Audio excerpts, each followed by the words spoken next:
What's up, everybody? Welcome back to another episode of the Leston Avenue Project. In the building today, I have somebody who's, in my eyes, a Dayton legend, icon, somebody who's just really made a name for himself. He probably has been a part of the just about every favorite song coming out of Dayton. Just a legend in my eyes. Give it up for Ash Matthews. Ash, what's going on, brother? What's up, man? How are you today? Dude, we're having a good day, man. It's a little bit rainy outside, but that's all right. It's not 100 degrees. It's not snowing. I always say that, this week, these 2 weeks, the very end of August, beginning of September, is my favorite Ohio weather. Yeah. It's not too hot, it's not too cold. It may be a little bit rainy at times, but, it just feels so good outside. Absolutely, man. It's one of those things where you can wear a hoodie if you want, or a nice, Under Armour long sleeve. Yep. And not be burned up and still wear some shorts and some cool shoes or whatever. Perfect. So, Perfect. But, yeah, man, here on the Leston Avenue Project, we always start off with a little bit of positivity. We do this thing called Just One Good Thing. Hey, did you catch a couple good red lights or green lights? Did you maybe get to go to your favorite restaurant? What's one good thing in the world of Ash Matthews? It's coffee right now. Let's go. No, man, I always say a good cup of coffee and hitting up your favorite coffee joint is awesome. Yeah. So, what'd you get? Iced Americano with a little bit of soy. Ooh. I may have to try that out. So I know you recently went to a music festival. You went to, what was it called again? Summer of Sin. Summer of Sin. A lot of big artists there. Dayton own C Money Baby was there. Of course. We'll get into a little bit later. All right. Who's your boy? How was it? How the performers? I know you got to talk to a bunch of big names while you're there. How was it? Dude, it was absolutely fantastic. Yeah. The energy was great. All the vendors were cool. All the people were cool. There was no BS. There was no people being weird or ego. Backstage, everyone was friendly. Every artist, everyone. It was and they'll say this too. DJ Highlight that put it on, I believe he's been saying this, and everyone that went is it was just one big family. Yeah. It's one big family gathering. So that and all the performances were amazing. Kasky killed it. Doobie is a freaking rock star, man. He is a rock star. Doobie is a rock star. Yellow Wolf was cool. 501 Bryce, Big Murph, Struggle Jennings, Just Big in names. Time. I could go on. I'm gonna forget. It was a huge lineup, so I'm not gonna name everyone, but it was fantastic. It's a big lineup, and it's good to see, like you said, the big names, but it's also nice to see guys who are still up and coming. I mean, as big as C Money is to me, it's cool to see him on the lineup with somebody like a Kasky or a Yellow Wolf or a dude, and it's just cool to see him together, everybody, just like you said, no BS, everybody coming together, just to put on a good show for the fans, which I can really appreciate, and just put together. So look, from the pictures and videos that I saw, it seemed to be a really, really good event. Hopefully we can catch it the next time around. Yeah, this was the first annual one. I'm really hoping that I know that they're already planning next year's. Yeah. I'm excited for who they get on the lineup. They even had a post yesterday about who do you guys want to see next year. Yeah. So I gave a whole list of people. So. Oh heck yeah. Yeah. Well, hopefully Leston Avenue Project can be there to cover up and maybe get some interviews and stuff like that and some pictures. Yeah. That would be awesome. Yeah. And just to give them the coverage. Because for me, man, I like just giving the coverage and the respect and the love where it's due. And hopefully we can be there next year, man. Yeah, so, I hope so. But a little bit of a dive into your story. Okay. You engineer music and stuff like that. How long you been engineering? The first song I ever recorded was, how long ago? 17 years ago now. Wow. 15 years old in my parents' basement with a very modest setup. And me and my almost next door neighbor and best friend for 17 plus years now, Cody, we made a song called Dabble on the Brighton Line. Yeah. Weird name, but it was, we're weird. And it's just a little acoustic, little chill vibe thing with, so it was acoustic guitar that I recorded and, like keyboard for like some keys and like sound effects like thunder and rain. Right. And that was like the very first thing I ever like recorded. Oh my. Like actually recorded. There was Yeah. some other stuff before that, but it was like webcam mic Yeah. in my old house, just hanging from the ceiling, not multi-track, just one thing of like us jamming in the basement. Yeah. I don't really count that. No, absolutely. That's awesome. And so, obviously, from where you've gotten from then, like you said, hanging a microphone, very humble beginnings, stuff like that, to where you are now, to where you're traveling around. I was trying to look back on social media. I know you had went to, was it Hawaii to record? Oh yeah, I was. Well, the plan. Okay, so I went to Hawaii for my wedding. I got married in Hawaii, and C Money Baby was actually supposed to come to the wedding. Yeah. And I had booked a studio time so that while we were there, we could do something because that would be cool, right? But he wasn't, due to his own like circumstances, he wasn't able to make it. Yeah. But I still had the studio booked. Yeah. And so the studio is Island Sound Studios, and it's the studio that Mac Miller recorded at while he was there, Dr. Dre. Wow. Like it's like the studio. Yeah. You know what I mean? So I had it booked, and I was like, well, I'm not going to cancel this booking. So I just went there with a couple of my groomsmen, and because we had golf that day at Royal Hawaiian, which is like the most beautiful golf course you'll ever see in your life. I can imagine. Looks like Jurassic Park.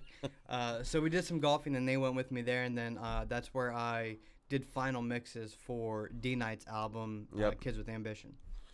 Well, we'll talk a little bit more about D Knight, but that's awesome that you're able to get into there, and I'm sure you had maybe a little bit of a surreal moment to where, like you said, you're looking back and you're like, okay, back 17 years ago, I'm in my friend's basement.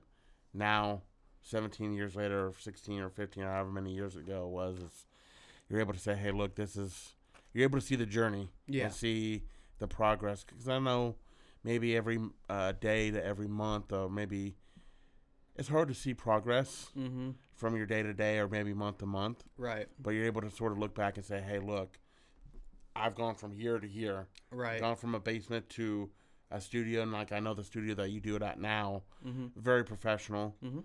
So it's just cool to just sort of see that. Who would you say influenced you, or was there like a group or people that influenced you musically, or that helped you? Like, hey, do you know what? This is something that I want to get into. What made you get into engineering? Okay, so it goes back to around that same time period. I was in school band. I was already into music. My parents got me a drum set when I was 13. Before that, I learned saxophone. Before that, I learned piano. Yeah. So I was already like into music. Around 13 to 15, started jamming with friends, making bands with friends, and like writing our own music. And that started a line of like, man, I wanna be able to record this stuff so that I can show people, or I want to be able to record this so we can listen back, or I can practice, or it helps with songwriting, all these different things. Yeah. And that's where like the webcam mic hanging from the ceiling started. But then what happened was I noticed a lot of the people in my circle that I was working on music with were so talented at their instruments and getting better so quick that I felt like they're so much better than me at their instruments. I need to do something that makes me more valuable to the situation so that I have a bigger part. Because like just like in anything, but especially in music, like you get to a point where you're like, all right, now we need a real drummer. You know what I mean? You're like, we need someone that can do this.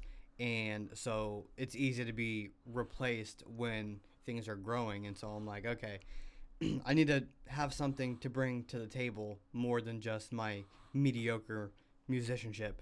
And I was already like good with computers. There's a video. I have it on video evidence of me at 3 years old, and my mom asked me, what are you going to do when you grow up? And I said, I'm going to Ohio State and work on computers, talking about computers. Yeah. So I was already like, computers were already my thing. Yeah. And, with digital recording and all that really gaining hold a little bit before that, I was like, okay, let me learn to record and produce things, and that will make me more valuable to this.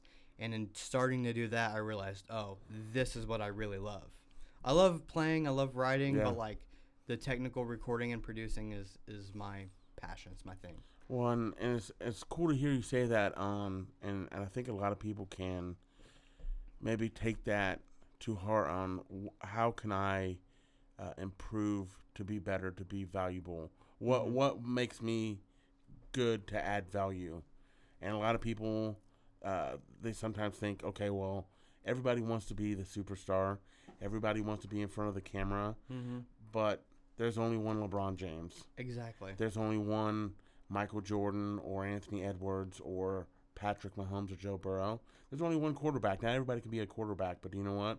You can be a kick butt left guard or left tackle that still makes tons of money. Yeah, you're starting to get into sports talk that I know nothing about. Yeah, okay.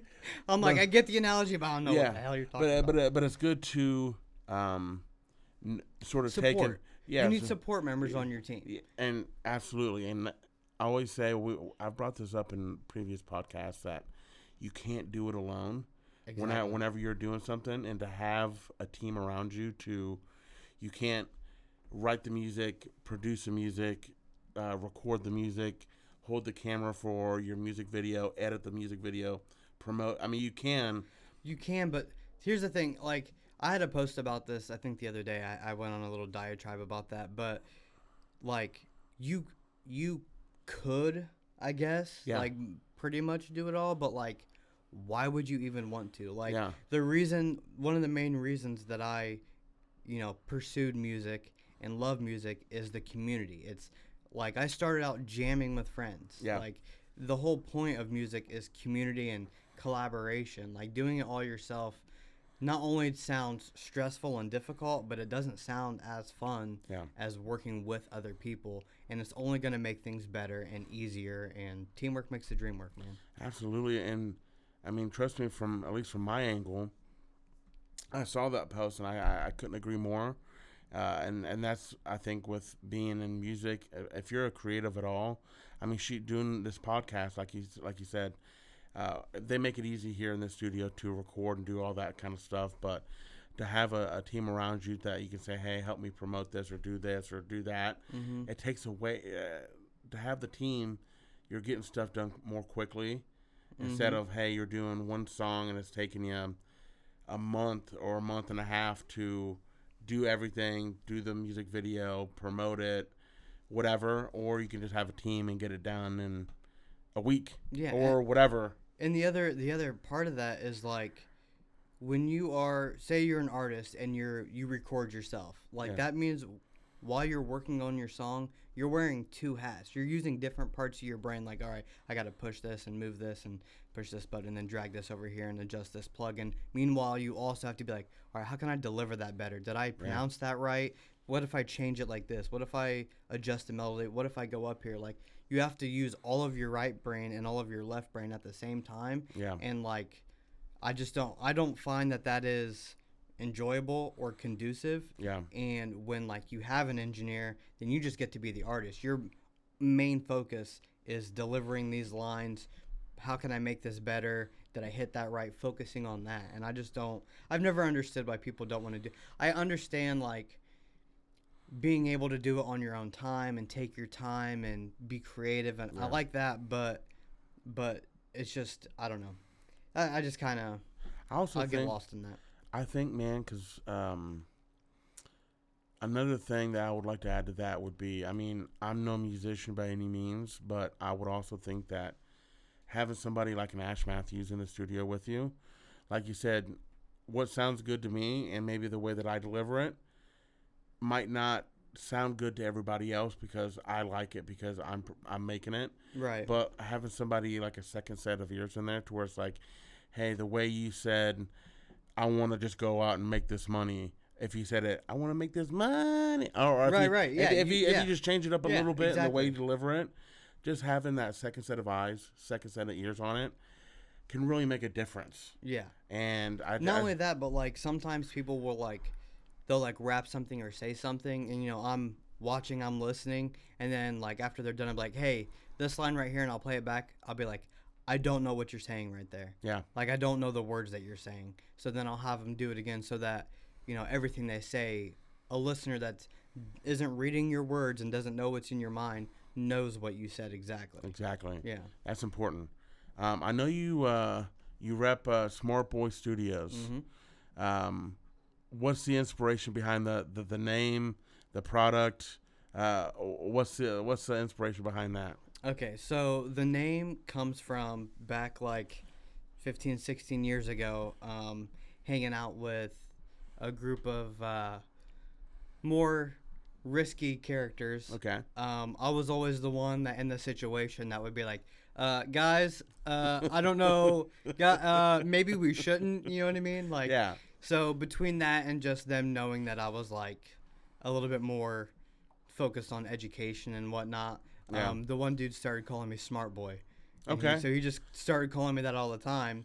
That's awesome. And so when it came time for me to like build my own brand, my own business, I was just like, that just works. Yeah. You know what I mean? Absolutely. Like I went to school and I got two bachelor's degrees Wow. with a minor, and when I started college, I came in with 43 credits because I did post-secondary. So, like, I was taking college classes in high school. Yeah. Like, kind of like education and building the knowledge has always been, like, a part of everything that I do. Yeah. So it made sense. When it comes down to the insignia, the octopus, that is... So... Again, around the same time, 15, 16 years ago, I was hanging out with this dude in Bluffton, and he was kind of like a hippie dude. And one night he was talking about, he's like, bro, I think octopus are aliens. Yeah. That came through a wormhole. And I was like, what are you talking about, dude? And he started telling me about how, like, they're just, like, unlike any other creature, really. They're really, and, like, they're so smart, and, like, they're... And so that, like, led me, smart boy, I'm going to go research this. Right. And the more I learned, the more I was like, dude, these things are incredible. Yeah. And that's like the origin, but like the point of it is that octopuses, by the way, it's octopuses, not octopi, because adding the I for plural is Latin and ES is Greek, and octopus, what's the word? Etymology? Whatever. Yes. It comes from Greek. It's a Greek word, Okay. therefore ES. Anyway. Wow. That's the whole thing. Anyway, so you're learning something new today. Yeah. So back to the original point. So, octopuses represent, at least to me, creativity, intelligence, and adaptability. Creative in sense of their use of tools, and that's also kind of intelligence. But the way that they creatively use tools, the way that they can change their color and their texture instantly and camouflage, like they're just very creative creatures. The way they move, everything about is very fluid and creative. Yeah. They are very intelligent. You could call them sentient. You could say they have a consciousness. That's kind of a debate. I'm reading a book about it right now called Other Minds. Yeah.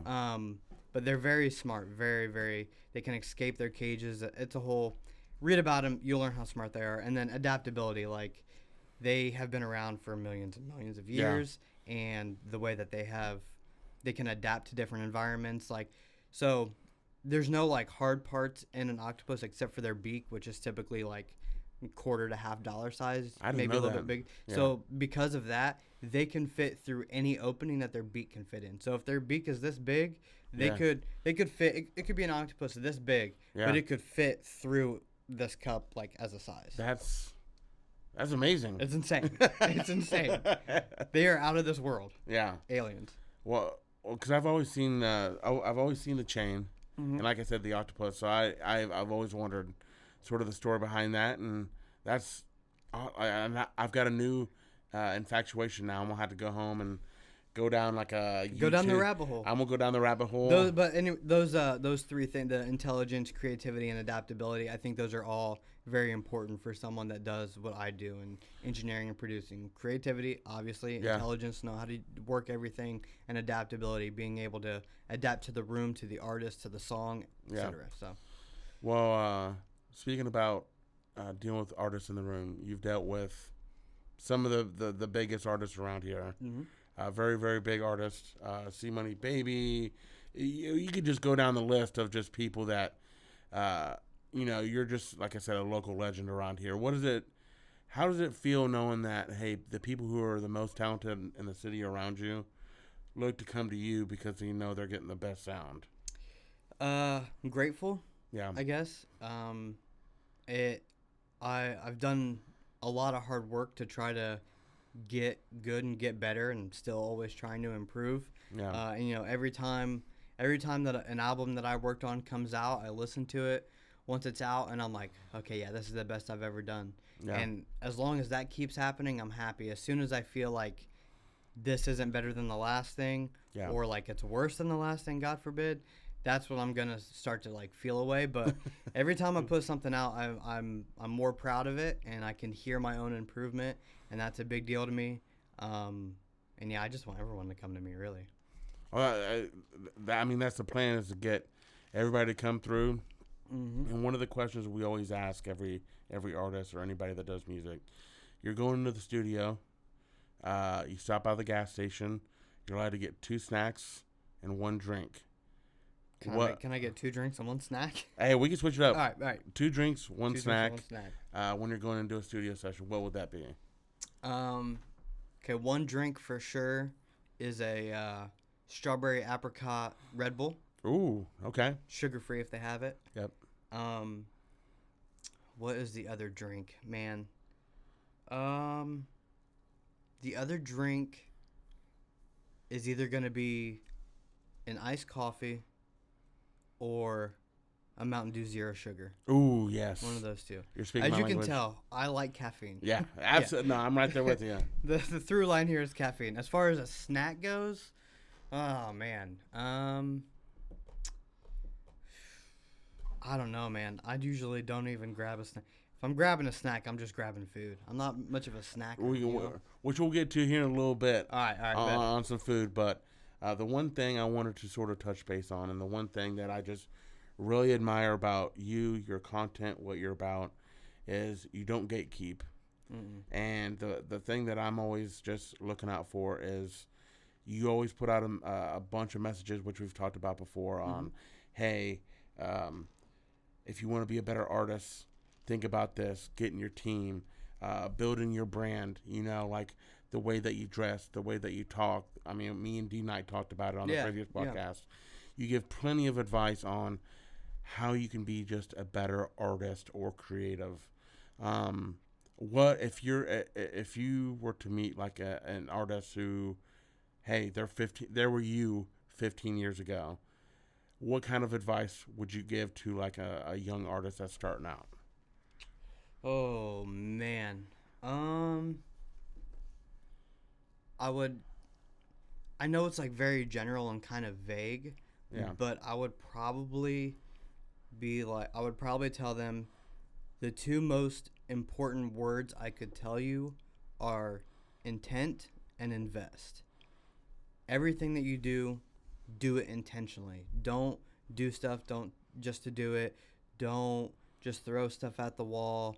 Don't haphazardly do things. Everything that you do, from the music making to the music promotion to brand building to merch to everything that you do with this, intent.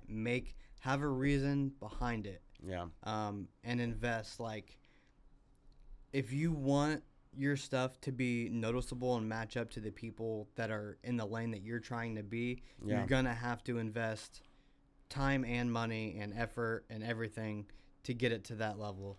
The studio sessions, the merch is going to cost to make, the music videos. There's a lot of stuff that doesn't. You can make content all day from your phone. I'm not saying you have to get a videographer to do all of your Instagram content. That's not what that means. It just means, like, if you're going to make something that you want to be proud of, you have to invest time and money into it. Absolutely. And the people, everyone that you work with that's going to bring you that quality and help your vision come to life, they've also invested a ton of money into their equipment, their education, everything to make that happen. So your investment is in them as well. Absolutely. I couldn't agree more. And like you said, because I do sports photography on the side and stuff like that. Mm-hmm. And like you said, just being intentional, and camera equipment is very expensive. Yes, it is. And I'm sure that studio equipment is very expensive. Yes, it is. And I couldn't agree more. And my biggest thing to anybody is just to go out there, be consistent, and just believe in your vision. Because at the beginning, not a lot of people are going to be, I'm sure looking now, plenty of people are fans of Smart Boy Studios. Mm-hmm. I'm sure 16 years ago when it was the little camera hanging up there in the basement, I'm sure there wasn't 500 people at a festival waiting to hear your music. Right. I mean, not a knock on you, but it's just like 100%. when you're first beginning, it's like the room's going to be awfully empty. Yeah, and you have to build that audience. The audience doesn't just come. But once you build it and you build something that's authentic, the people will come. And like you said, just fit in that lane, whatever lane you're trying to get into, fit in that lane and just get after it, man. And that's a bit to anybody, artists, podcasters, engineers, just find your lane and just get after it, man. Now, you said the word authentic, and we could go on a 20-minute discussion on that. Oh, what's your thoughts on being authentic? It's along with intent and investment, like it's the next most important thing, if not more important. Like, because people will, if you're not authentic, number one, a lot of people will see through it. Yeah. And then number two, it's hard to maintain that. It's hard to maintain a facade, and it's not longevity. You know what I mean? That's how people get like the 15 minutes of fame, or like they might go viral. Yeah. But like you're not going to build, because I mean this goes back to the brand building thing, which again we can talk an hour about that. I've got a lot to say. Yeah. But if you are building something, oh my God, my nose itches. If you are building something and you want to build an audience, and not only an audience that supports you financially, but that supports you like from their heart, then like you have to be authentic so that people can align with whatever your brand and your messaging is. Yeah. And if you're not authentic, then it's going to be hard to keep up. And then when you meet people, they're gonna be like, "Oh, he doesn't even really think that." And it's just not authentic. Is it inauthentic or inauthentic? Inauthentic, right? Let's go. Yeah, we'll go with that. Being inauthentic is just like a recipe for disaster, or at best short-term success. Oh, that's not very fulfilling. Well, like you said, especially in the music aspect, like you said, you could sort of see, especially in the world of social media, of somebody that is on the mic and they're talking whatever sort of game they want to talk on the microphone, and then you see them on social media and it's like a completely different person, and you're just like, you're saying that you like McDonald's, man, but every time I see you on Instagram, you're eating at Burger King. Mm-hmm. Something's not adding up here. Like, you're just not who you say that you are. Right. But also on the flip side, it's like, if you're authentic and just real, I think C Money Baby does a real good job of that, of being like just 100%. super authentic. And that's why I think he sees the success that he has. Yeah. Is that people want stuff to buy into. Mm-hmm. People do want to support. And when they can sort of build and get behind a story of, hey, this guy does this is something that I can align myself with, it just makes it so much easier, man. I just... Dude, that's the thing. Being authentic is way easier than the alternative. Yeah. It's so much easier. It's almost like I hear people all the time where you talk about lying and this and that, and it's harder to keep a lie going instead of being like, just, hey, do you know what? Hey, I lied. Yeah. Maybe I'm not the gangster that I portray in my music. It's like, okay, just cut the BS out. Yeah. Let's. Hey, not everybody's a gangster, and that's okay. That's okay. That's very okay.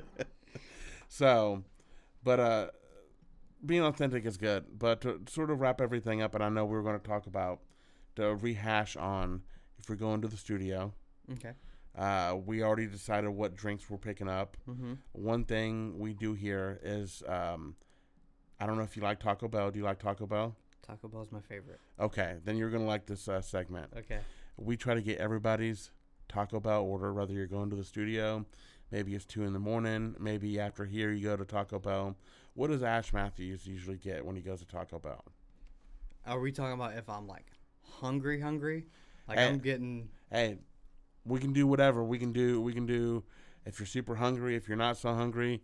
I'll tell you. Okay, I'll tell you. Like if I'm getting my order, like, okay, let's say it was a long day. Let's say Yeah. I ate a little lunch.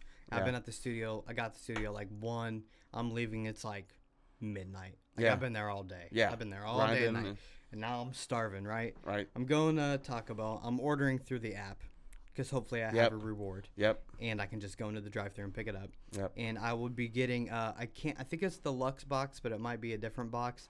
And I'm getting a cheesy gordita crunch Yep. and a beefy 5-layer burrito, Yes. grilled, make it grilled, Oh. with the chips and cheese, Yes. and a Mountain Dew.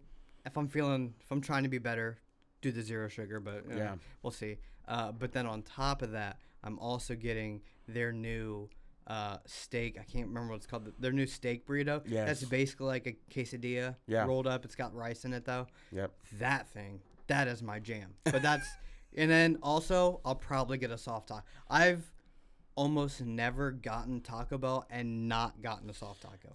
Soft taco has to be included. Yeah. It needs to be part of the meal. The soft taco for me is absolutely crucial. Yes. For me, I always try to get the Baja Blast just because it's like the fountain Baja Blast is just iconic. You know what I mean? Can't really get it anywhere else.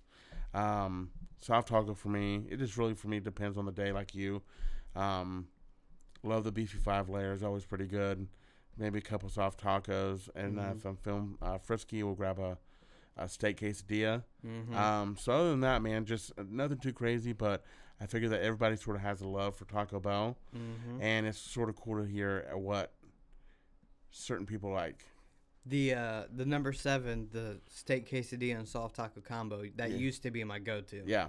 Used to be every time. That's what I get. But eventually it's like $10. Yeah. And I'm like, I can get a cheesy gordita crunch, a beefy 5-layer, chips and cheese, another burrito, and a drink for like $8 or $9. Yeah. And then maybe a soft taco. I might hit what it costs to get a quesadilla. Yeah. Nah. That quesadilla is way overpriced. Yeah.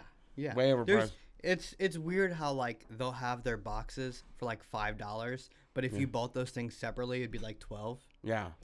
I'm here for it though. I'm here for the deals. Like, hey, the math is not mathing, but like No. you said, I'm here I'll for take it.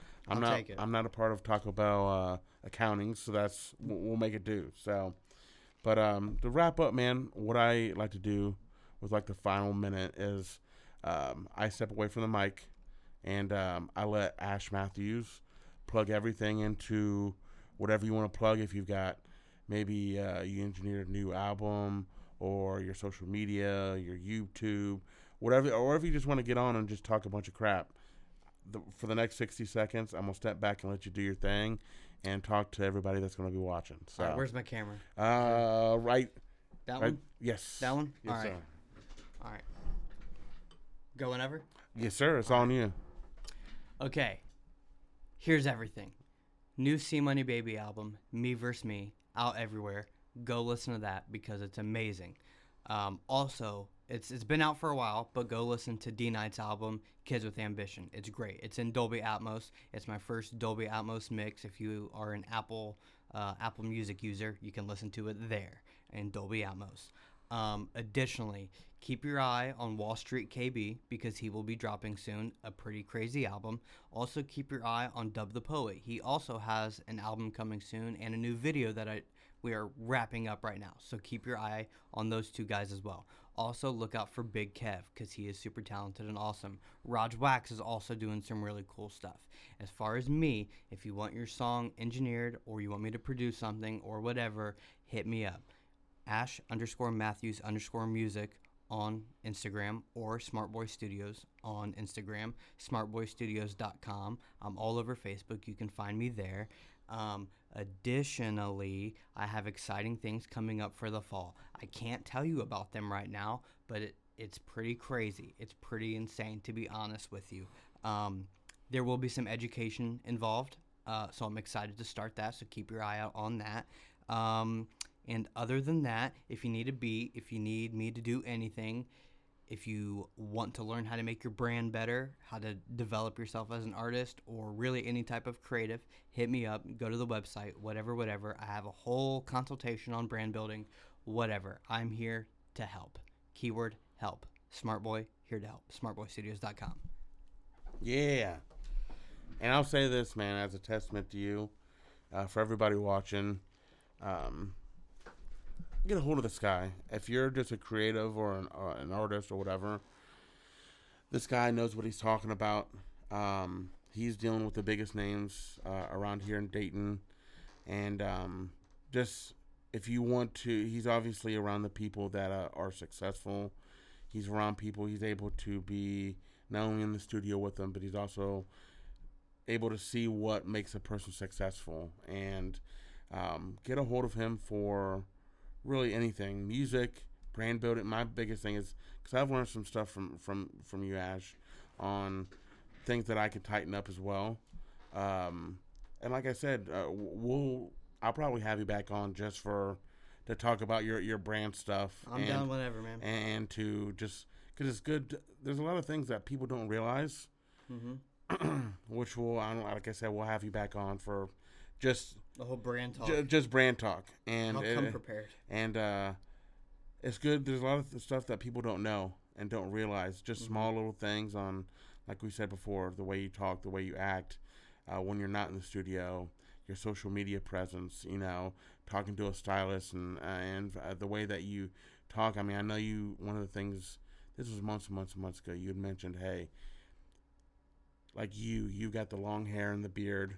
That makes you sort of stick out from everybody else. Yeah. Find an iconic look that sets you apart from everybody else. Not everybody, like, hey, there's millions of white guys out there trying to do their own thing. What sets you apart from every other white rapper? Right. In just how you look. Like, that's we're going to be here for just a little second. Yes.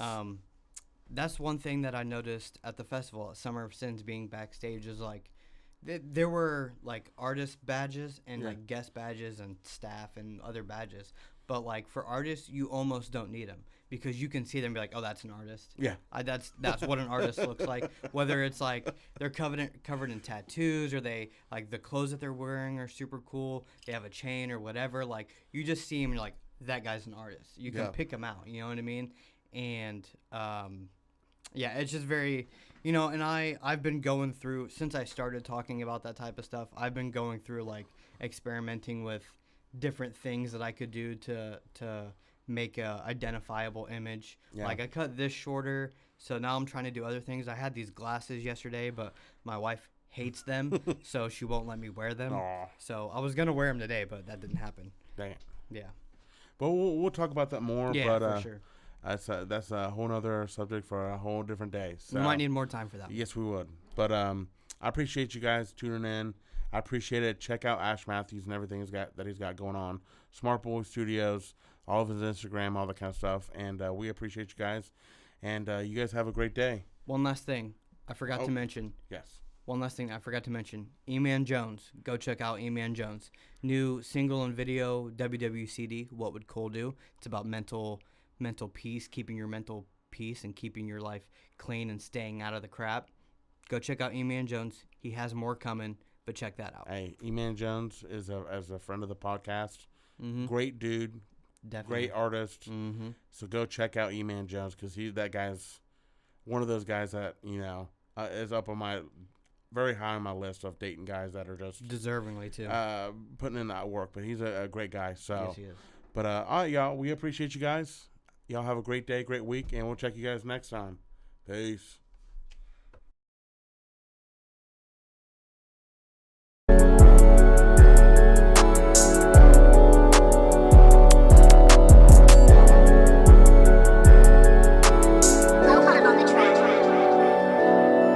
Riding through the city, getting money with my niggas. I've been stacking all summer just to ball all winter. Racing with these niggas, I'll be first when it's all finished. They'll be saying my